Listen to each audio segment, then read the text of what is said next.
সবুজে ঘেরা ছোট্ট একটি গ্রামের নাম ছিল ফুলতলি। সেই গ্রামের এক কোণে মাটির ছোট্ট ঘরে থাকত একটি মেয়ে, তার নাম নীলা। নীলা ছিল খুব শান্ত, ভদ্র আর স্বপ্নবাজ। তার বড় বড় চোখে সবসময় নতুন কিছু দেখার কৌতূহল ঝলমল করত।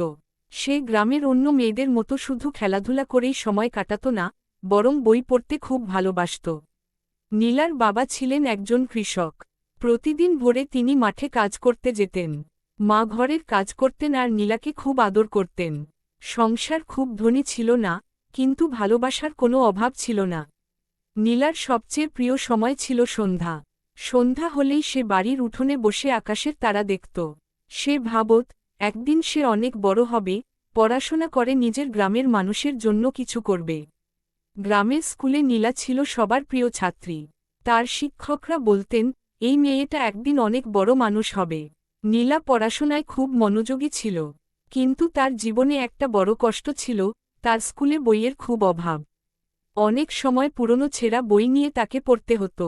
একদিন স্কুল থেকে ফেরার পথে নীলা দেখল, রাস্তার পাশে একটি ছোট মেয়ে বসে কাঁদছে। মেয়েটির নাম ছিল মিতা। সে খুব গরিব পরিবারের সন্তান ছিল এবং স্কুলে যেতে পারত না। নীলা তার পাশে বসে জিজ্ঞেস করল, তুমি কাঁদছ কেন?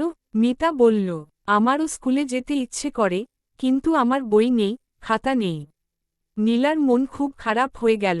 সে বাড়ি ফিরে অনেক ভেবে সিদ্ধান্ত নিল, তার পুরনো বইগুলো মিতাকে দিয়ে দেবে। পরদিন সে নিজের যত্ন করে রাখা বই আর খাতা মিতার হাতে তুলে দিল। মিতা খুশিতে কেঁদে ফেলল। সে বলল, তুমি খুব ভালো, নীলা আপু। সেদিন থেকে নীলা শুধু নিজের পড়াশোনা নয়, গ্রামের ছোট ছোট বাচ্চাদেরও পড়াতে শুরু করল। বিকেলে বাড়ির উঠোনে সবাই জড়ো হতো।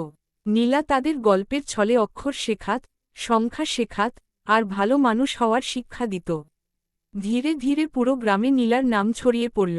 সবাই বলতে লাগল, নীলা শুধু ভালো ছাত্রী নয়, সে খুব ভালো মনের মানুষ। কয়েক বছর কেটে গেল। নীলা বড় হল। সে স্কুলে প্রথম স্থান অর্জন করে শহরের কলেজে পড়ার সুযোগ পেল। কিন্তু শহরে যাওয়ার খরচ জোগানো তার পরিবারের পক্ষে কঠিন ছিল। গ্রামের মানুষ তখন একসাথে এগিয়ে এল।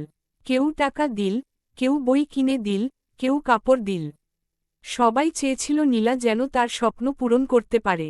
নীলা শহরে গিয়ে অনেক পরিশ্রম করে পড়াশোনা করল। সে কখনো নিজের গ্রামের কথা ভুলে যায়নি। প্রতিদিন সে ভাবত, একদিন পড়াশোনা শেষ করে সে নিজের গ্রামে ফিরে যাবে। অনেক বছর পর নীলা একজন শিক্ষিকা হয়ে নিজের গ্রামে ফিরে এল। গ্রামের মানুষ তাকে দেখে আনন্দে ভরে উঠল।